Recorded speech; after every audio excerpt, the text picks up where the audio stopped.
Hi. Um, just to let you know that I never thought that I'm going to be on YouTube talking about anything at all. Um, and it especially I've been sick, very sick for about 30 years since I was 30. Um, and my main problem is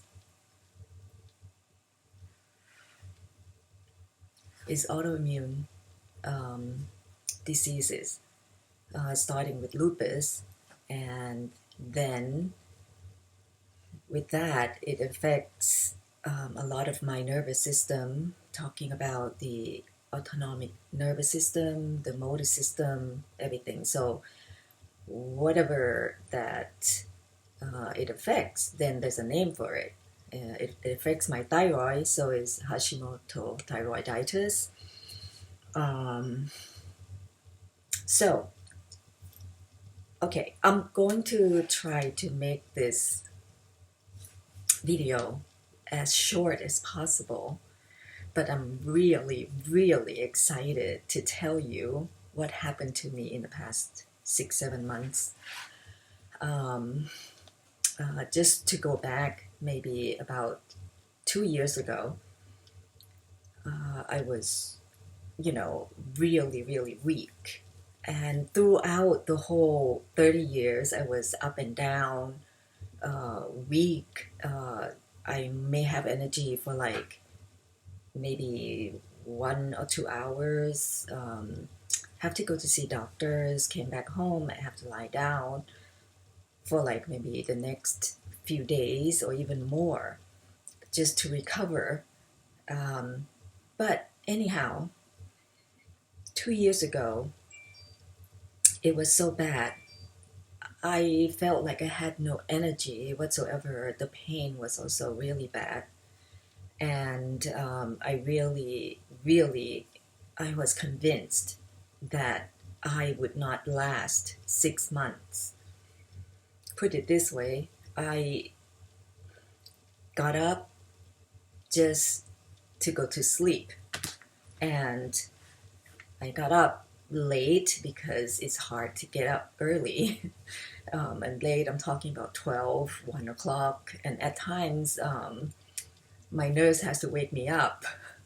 Um, well, I get IVIG, so she came over to my house and to give me the IV.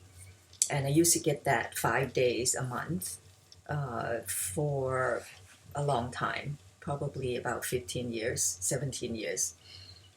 Um, so anyhow, 2 years ago, it was really bad. It just that I felt like I had no energy at all. And if I was watching TV and I wanted to change channel, I did not even want to grab the remote control just to press the button. I just couldn't do it. And I was thinking that if there's a fire, I probably would just stay here. I couldn't get up. So anyhow, and that's kind of 2 years ago. That has been kind of consistent. And I noticed also, I mean, from being passive or in activities for a long time, all my muscles pretty much gone, and so it makes it difficult to do anything. Uh, and at the time, I kind of already been reading about marijuana and wanting to try, but then I wasn't sure if it was a good idea because I was taking about over 20, maybe like about 28 different kinds of medicine, including IVIG. And once I started marijuana, I hated the smell. Later on, I changed to CBD, and CBD had helped me a lot too. So I was slowly getting better. And then with one of my problems, which the doctor, found out, was I have a leakage in my small intestine. They saw that in MRI, so I had to do an endoscopy, and that was about 5 years ago.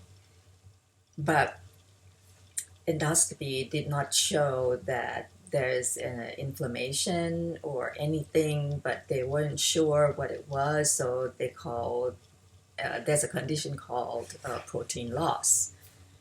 Now, that actually is also a leaky gut. And so I started looking at what really leaky gut is and what I could do. I asked, the doctor, but he said, well, really nothing you can do about it. So anyhow, that's about like 2 years ago. I said, well, I have nothing to lose. I'm going to try marijuana, then CBD. I was getting better. Then I went to see a functional medicine doctor, and she put me on an elimination diet. And with the elimination diet, basically cut corn, dairy products, gluten, all the gluten stuff, and basically, some of other items. And within 3 weeks, I felt better. I noticed that I felt better and had some energy. Now, once the elimination diet was kind of, you're going to be on this for a period of 2-3 weeks to a month, and then you start putting back one by one just to see what you're allergic to. And so I, with that, because your system's somewhat clean, and then you put in, the first thing I put in, it was corn, because I love corn, popcorn. Immediately I felt the kind of light stomach ache, which I always had, but doctors couldn't find out what it was. And anyhow, tested further, then okay, celiac. So now I have to cut all gluten. And by cutting all gluten, I felt better. I felt really better. I thought that it was already much better. But I didn't know that it could even get better. Now, what happened was I was on basically elimination diet for probably 5-6 months, and I felt good, and felt good for me. Maybe equates to when normal healthy people feel very tired, but for me it was a big jump. But I still couldn't exercise. I couldn't really do much, but at least I felt I had some energy.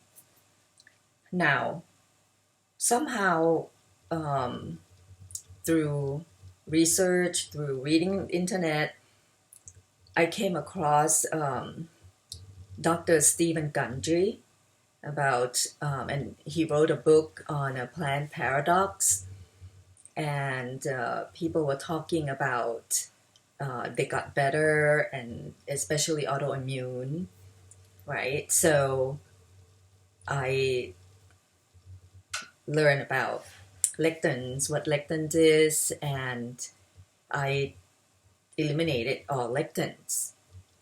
And that means whatever I was eating already, now I really love vegetables and fruits.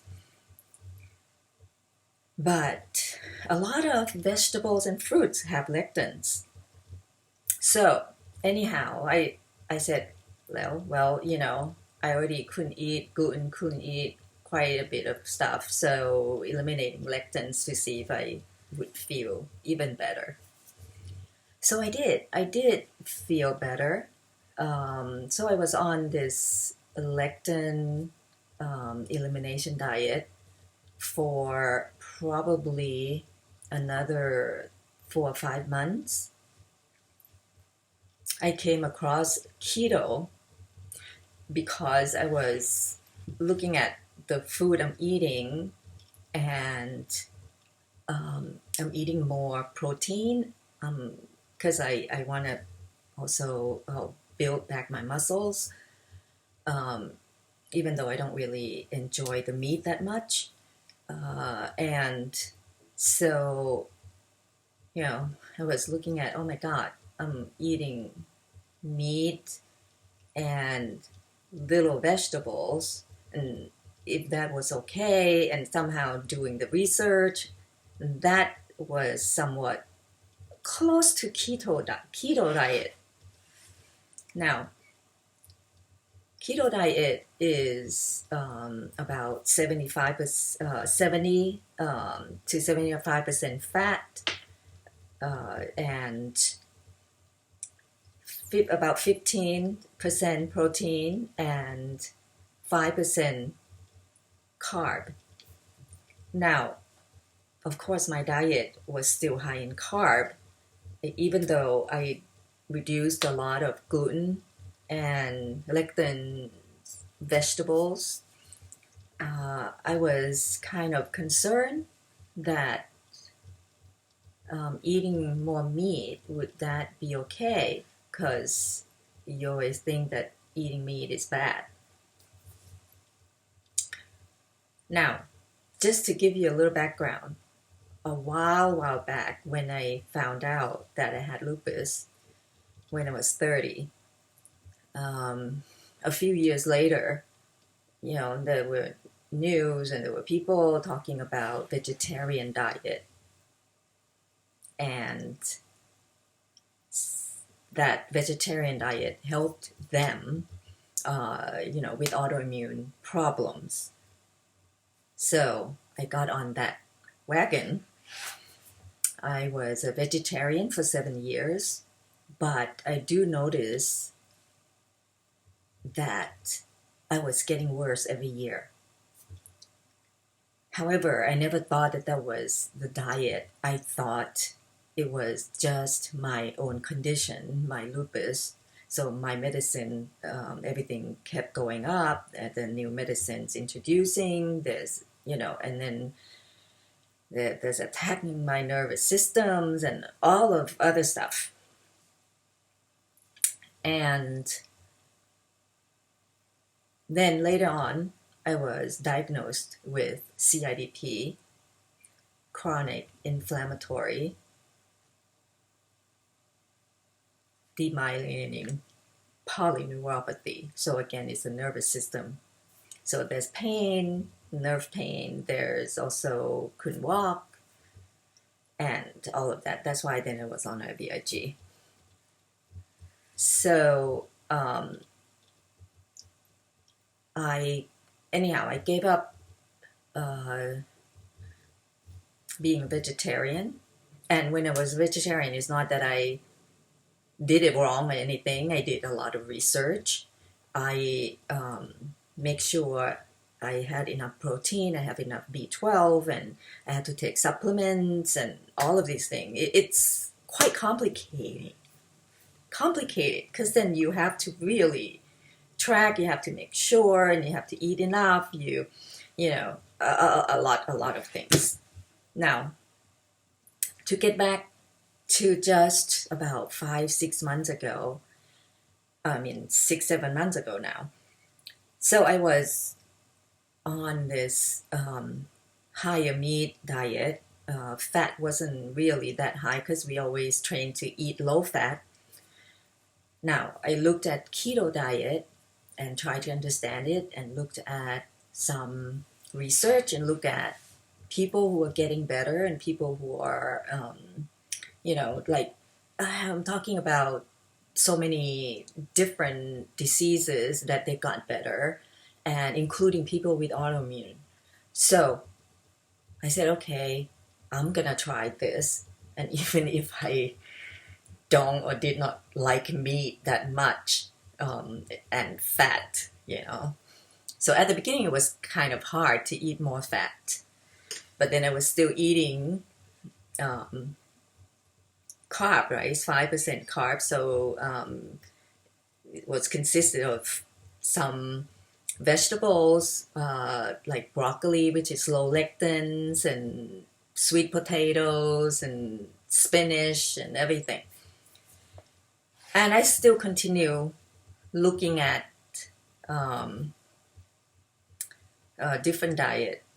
Now I was on keto diet for maybe about, and also no lectins. So probably about 4 or 5 months, and that's when I found out about oxalate. Well, oxalate is even probably worse than lectins, if not equally worse or equally bad.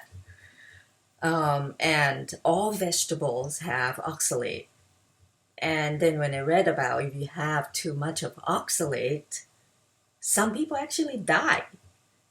Having too much bok choy and spinach. I think there was one guy somehow ate like 5 pounds of spinach or something, and he has to be in the hospital. Anyhow, I mean, I don't want to go into a lot of details because I just want to tell you exactly what happened now to me. And I really want to spread the word out. And if you have autoimmune problems, you really should try this diet, which I'm going to get to soon. So when I found out about oxalate, and I'm like, oh my God, I'm eating sweet potato, which they said is supposed to be very good. Sweet potato has a lot of oxalate. And oxalate, if you look at the PubMed, the research and everything, it produces and calcify, tumors. And I have this still thyroid tumors that don't go away. And they're also calcification that they have to biopsy regularly just to make sure that it's not cancer. Now, I also have tumors on my pituitary, different types of tumor. There are 2 types. One is adenoma, cysts or tumors on pituitary, and the other one is meningioma, right? So it was somehow by accident discovered or found that I had the tumor in 2011. And every year they kind of grow bigger, slowly, but bigger.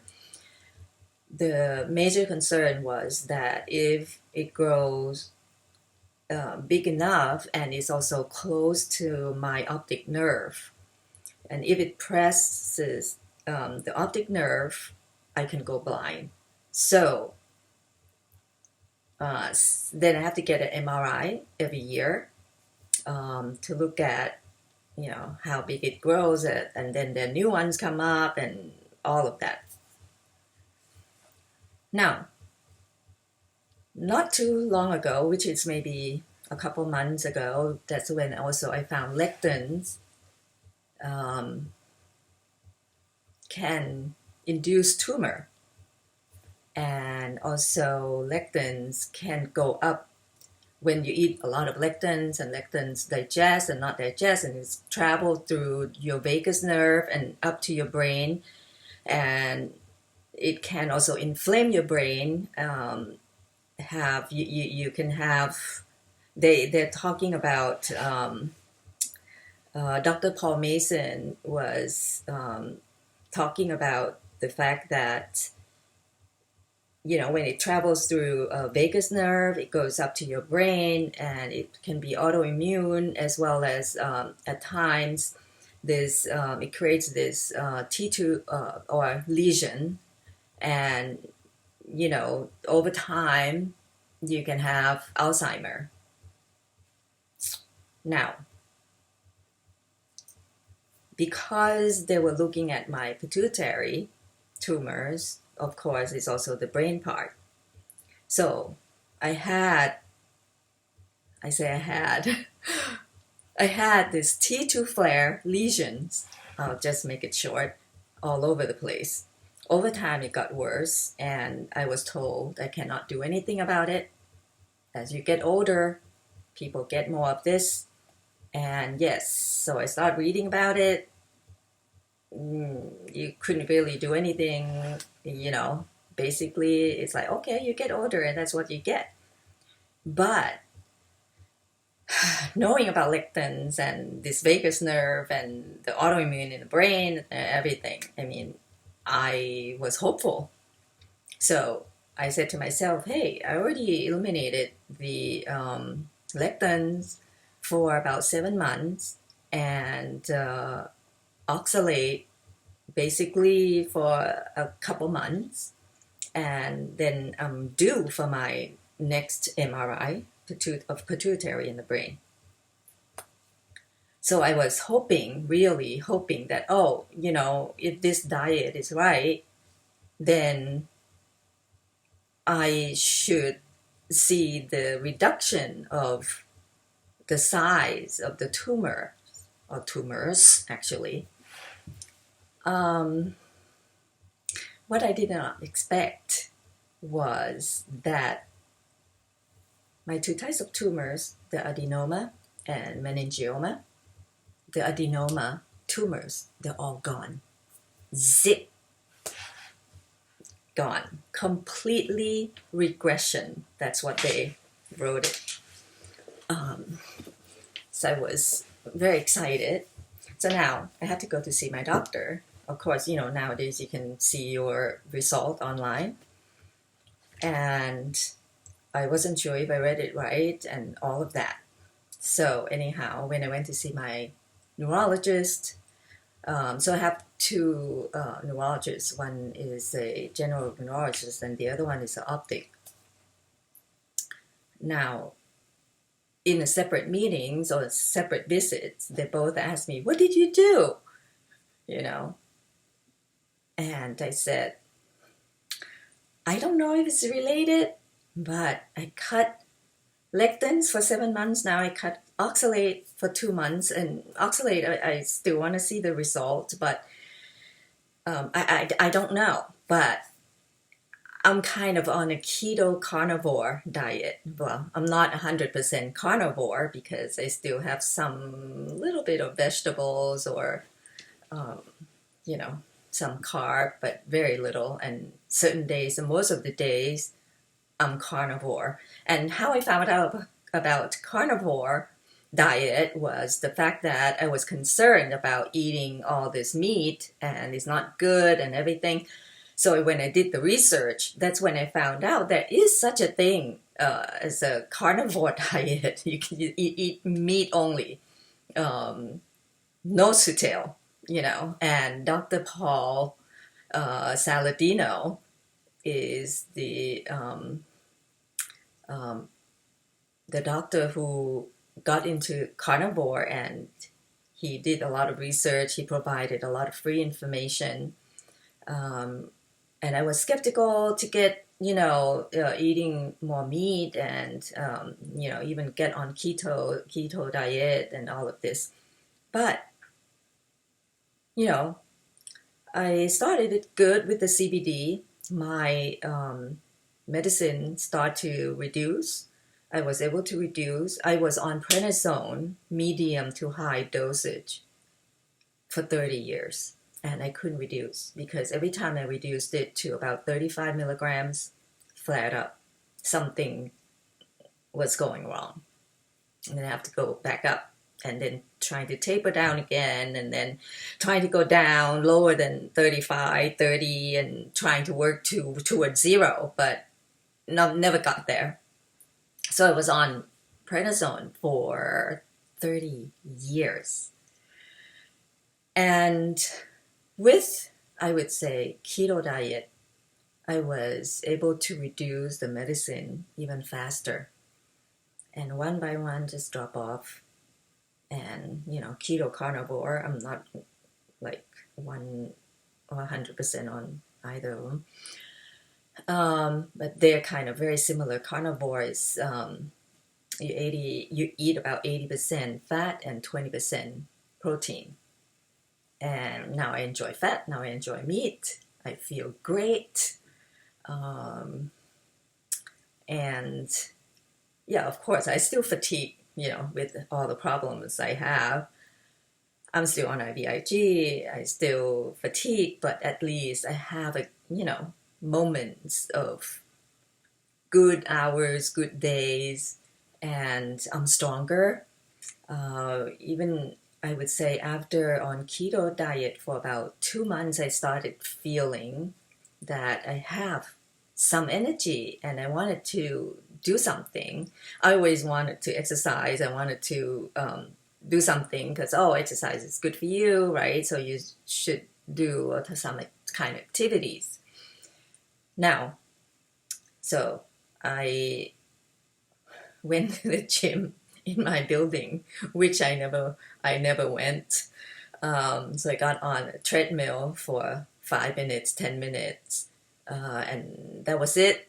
I came back, tired, exhausted, but, it took a few days and then I went on again, and then slowly that recovering days, so 3 days after exercise kind of shorten and shorten, and the exercise time is longer and longer. And because of my bones also are thinning and I lost a lot of muscle over these years, I wanted to lift some weight, weight-bearing exercise, which I kind of hated in the past because I thought it was kind of boring, just repeating something and watching. But it wasn't like that at all because I wanted to make sure I did it right. So I did a lot of research. I watched YouTube. I, tried to make sure I won't injure myself. And I also, that's another thing I have in a couple more months or a few more months, I'm due for my bone scan. So I want to see if my bone density is better than last year, because last year it was a big drop, and kind of luckily I'm 30 years into prednisone. My bone was just kind of slightly lower than the norm, and then kind of, as I get older, it kind of got worse and worse. But the doctors were still surprised that it wasn't worse than that. But anyhow, get back to the tumors. So when the doctor asked me, "What did you do?" I said, "I don't know if it's related, but the only things that I did different is my diet." And so I told them about keto carnivore diet I was on. They were like, "What is that? Can you explain to me?" And one of my doctors, my neurologist, said he also has a lot of pituitary tumor patients that he wants to maybe, suggest them if they want to try. So anyhow, it's not just my tumors. Now, my brain, right? I mentioned to you before about the lesions, about T2 flare, deep density lesions that they scattered over here, over there, everywhere, and then it seems to be more at times, and I couldn't do anything about it. All of that also clear. They're all gone. But that part, I kind of felt it even after a month or two of getting on keto carnivore diet because I felt that my heavy, foggy head was gone almost completely, even just in a month or two. And then it felt clearer and clearer. I could think better, whereas before I even had a hard time recalling and retrieving words. I forgot things, and then they always say, well, lupus people have that, and da da da. So now I feel like I don't want to accept anything. Even if they say, you're getting older, you're going to get sicker. I'm not accepting that. Anyhow, so I started exercising, doing all of that. So I just want to let you know that it is possible to get better and get stronger. And this is not a show off. I'm really proud of myself, and I really hope that my story helps someone. But please do your research and how to do it. And if you have doubt, just keep doing. The first 4 months I was in doubt, a lot of doubts actually, but then I still keep looking, keep researching about cholesterol, about everything, because mainly now I eat red meat. And I love it now. It makes me feel so good. It's very satisfying. I used to be hungry all the time, every 2 hours, every 1 hour, 2 hours, I had to eat something. Otherwise, I felt dizzy. And I was kind of a carb person. Even though I didn't eat bad food, I was actually on more or less a lot of vegetables and fruits. Now I'm not hungry. After a meal, it lasts me like 4 or 5 hours. I didn't have to look for snacks, look for something to eat, or trying, like desperately have to have something, and always afraid that when it went out, if I'm hungry, so I always have to have my own snack in my bag, my own water and snack and everything. So anyhow, I really hope that my story inspires you and help you and give you some hope that there is hope. There is a light at the end of the tunnel. And all you have to change your diet. And you can try it for the first 30 days. And if if it doesn't do anything for you, then you can just go back. You can always go back to your own old diet, but at the same time, realize that the first week or two, because of the adjustment period, it can be a little bit difficult. And that's what they always gonna tell you. However, for me, because I was on keto already, and then when I switched to more carnivore, it wasn't really a big change for me. So the first week for me wasn't, crazy, or had even keto flu or anything like that, because basically your body is in ketosis, and basically, and that's why you have to eat more fat, because you have no carb or very little carb. It will go to burn fat and look for fat for energy. So if you don't have enough fat, you're going to feel weak or no energy. So eat more fat, drink lots of water, eat more salt, because